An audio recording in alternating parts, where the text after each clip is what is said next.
Assalamualaikum warahmatullahi wabarakatuh. Perkenalkan, nama saya Andarwo Dewartoyo. Di sini saya akan mempresentasikan tentang evolusi komputer. Komputer. Siapa yang tidak tahu komputer? Komputer adalah suatu teknologi yang sangat mendunia untuk saat ini, di mana banyak orang yang memanfaatkannya untuk menonton film, mengerjakan tugas, untuk berkomunikasi dengan banyak orang, bahkan digunakan untuk bisnis. Komputer, menurut Kamus Besar Bahasa Indonesia, adalah alat elektronik otomatis yang dapat menghitung atau mengelola data secara cermat menurut yang diinstruksikan dan memberikan hasil pengolahan serta dapat menjalankan sistem multimedia. Biasanya terdiri atas unit pemasukan atau inputan. Hal ini dilakukan oleh manusia atau pengguna komputer tersebut untuk memberikan perintah kepada komputer. Unit pengeluaran di sini yang dimaksud adalah output, di mana komputer merespon inputan yang diberikan oleh pengguna dan mengeluarkannya dalam bentuk tulisan atau visual. Yang ketiga, unit penyimpanan di sini berguna untuk menyimpan setiap data yang diberikan oleh pengguna. Yang keempat, unit kontrol di sini untuk mengontrol seluruh bagian dari komputer tersebut.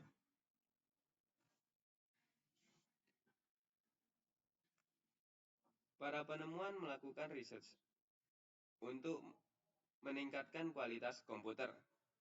Di sini menyebabkan komputer mengalami evolusi. Dengan tujuan komputer ini berevolusi adalah untuk mempermudah penggunaannya agar komputer dapat digunakan oleh banyak orang dan semakin fleksibel fungsinya. Pembagian masa evolusi komputer. Seperti pada PPT, komputer dimulai dari generasi pertama yaitu 1940 sampai generasi kelima yaitu sekarang.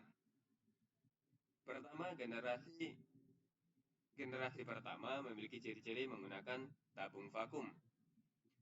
Tabung vakum di sini digunakan untuk menyimpan baris instruksi dari inputan menggunakan logic dan storage. Logic di sini yang digunakan adalah aritmatika sederhana pada masa tersebut. Ukuran sangat besar. Ukuran yang dimaksud adalah bentuk dari komputer tersebut. Bagaimana tidak besar?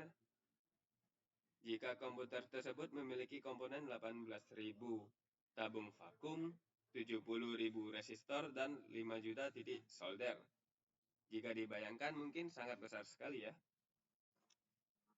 Kemudian daya listrik besar.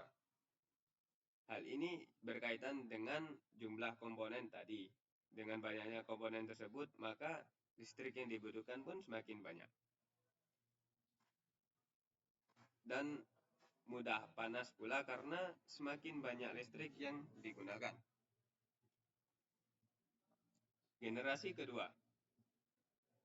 Pada generasi kedua memiliki ciri-ciri sebagai berikut. Penggunaan tabung vakum mulai dikurangi, tapi tabung vakum tersebut ditingkatkan bentuknya menjadi lebih kecil lagi agar tidak memakan tempat. Nah, siapa mengganti tabung vakum tersebut? Yaitu transistor. Transistor ini mulai digunakan karena lebih kecil, lebih murah, dan lebih cepat daripada tabung vakum. Kemudian ciri-ciri yang ketiga sudah menggunakan bahasa pemrograman assembly dan simbolik. Next, generasi ketiga yaitu sudah menggunakan integrated circuit atau IC. IC adalah komponen elektronika aktif yang terdiri dari gabungan ratusan, ribuan, bahkan jutaan transistor, dioda, resistor, dan kapasitor yang diintegrasikan menjadi suatu bagian elektronika dalam sebuah kemasan kecil. Kemudian meningkatkan bentuk transistor menjadi lebih kecil lagi. Yang sebelumnya sudah kecil, mereka kecilkan lagi agar menciptakan bentuk komputer yang dapat diletakkan di setiap rumahan atau kantor. Mulai memperkenalkan sistem interaksi. Sistem interaksi ini berkaitan dengan pengguna dan komputer, di mana pengguna tersebut dapat berinteraksi melalui inputan yang diberikan seperti mengetikkan keyboard atau mengklik menggunakan mouse. Kemudian komputer akan memberikan interaksi juga berupa output seperti suara atau tampilan pada layar. Yang keempat sudah menggunakan operating system. Operating system di sini berguna agar komputer dapat menjalankan lebih dari satu pekerjaan secara bersamaan. Generasi keempat, mikroprosesor mulai digunakan. Mikroprosesor atau yang lebih dikenal dengan CPU adalah sebuah rangkaian terintegrasi dari IC sebagai unit mesin pengelola yang bekerja melakukan fungsi pokok komputasi aritmatika dan logika. Dapat disimpulkan bahwa mikroprosesor ini adalah otak dari komputer tersebut. Kemudian CPU ini atau mikroprosesor tersebut dikembangkan oleh Intel agar komputer dapat melakukan kinerja lebih cepat dan lebih banyak dalam satu waktu. Kemudian munculnya awal mula laptop. Hal ini diawali oleh perusahaan Apple yang menciptakan Macintosh, yaitu sebuah komputer yang dapat dibawa kemana-mana. Generasi kelima di sini sudah menggunakan artificial intelligence. Artificial intelligence terdiri dari dua kata, yaitu artificial yang artinya buatan, sedangkan intelijen adalah kepintaran. Jadi dapat disimpulkan artificial intelligence adalah kecerdasan buatan.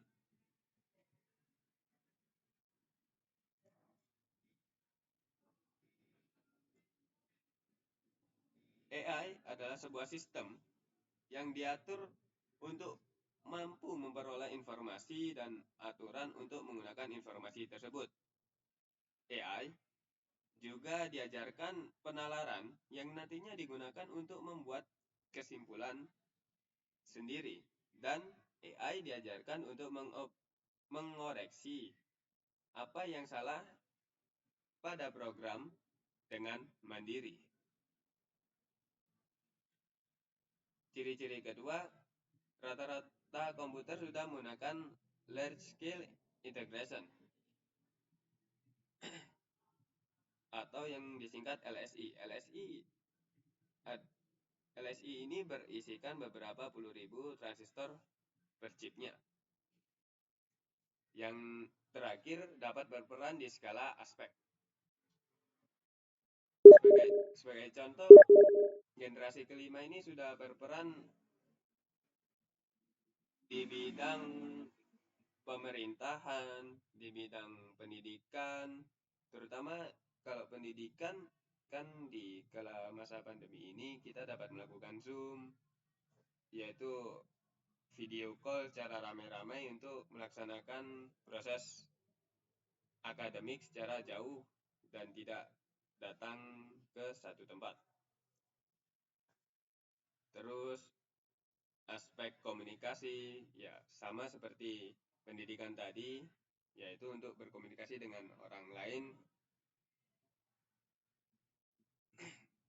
Yang terakhir aspek bisnis. Mungkin kalau aspek bisnis lebih mengarah ke investasi atau Bitcoin yang sedang terkenal saat ini. Sekian dari saya mengenai presentasi tentang evolusi komputer. Jika ada salah kata, mohon maaf. Sekian dari saya. Wassalamualaikum warahmatullahi wabarakatuh.